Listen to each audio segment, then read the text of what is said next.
जिल्हा परिषद आणि जिल्ह्यातील पंचायत समित्यांमधील स्वीकृत सदस्यांच्या नियुक्ती प्रक्रियेला आता वेग आलाय। राज्य शासनाने हरकती आणि सूचना मागवल्या असून या प्रक्रियेसाठी 30 दिवसांची मुदत देण्यात आली आहे।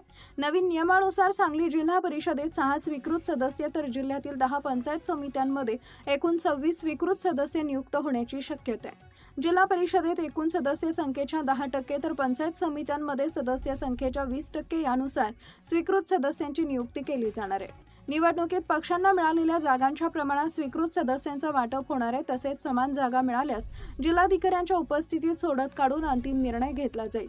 या नियमानुसार जत, मिरज आणि वाळवा पंचायत समितीत प्रत्येकी 4 स्वीकृत सदस्य तर शिराळा, पलूस, कडेगाव, तासगाव, अटपाडी, खानापूर आणि कवठेमंकाळ पंचायत समितीत प्रत्येकी 2 स्वीकृत सदस्य नियुक्त होण्याची शक्यता आहे।